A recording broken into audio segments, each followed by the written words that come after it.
Too many people use their mental illness as a reason why they can't do something, rather than using it as the reason why they can do something. And before anyone calls me ableist or anything like that, I have diagnosed OCD, autism, ADHD, literally every mental illness in the book. I probably have it in some shape or form.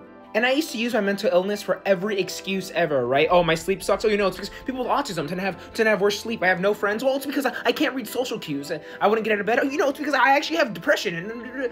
Dude, stop. Do not be a slave to your genetics. Let your genetics be a slave to you. I started flipping the script, right? I told myself, the reason I can make friends is because I'm autistic, all right? I can't pick up on social cues. I literally went out, bought a book on body language, and I read it. I studied it. That is the most autistic thing you can do. I studied how to make friends to make friends. I'm fortunate enough to have a group of friends because I believed I could make a group of friends. Whatever the mind can conceive and believe, you can achieve. Start flipping the script on everything.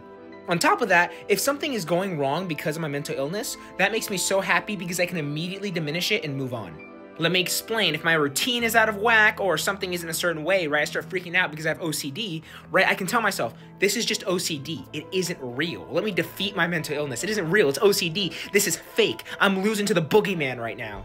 Once I can quantify it and make it tangible as something that doesn't really matter, then it's like, boom, locked, all right? It's hard at first, but it makes it easier. If nothing works, if you can't find a way to weaponize your mental illness or anything like that, then flip the script one more time and think about how cool your origin story is. The harder the battle, the grander the story you get to tell. That's why people love movies. Because people struggle the entire movie, then they win at the end, and you'll be like, oh my god, they went through all that and they still won? That is you. That is going to be the story you're telling.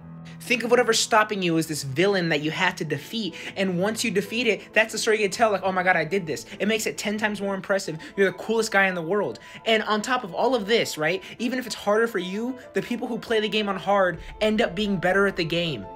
You will never be a slave to your genetics. Your genetics will be a slave to you.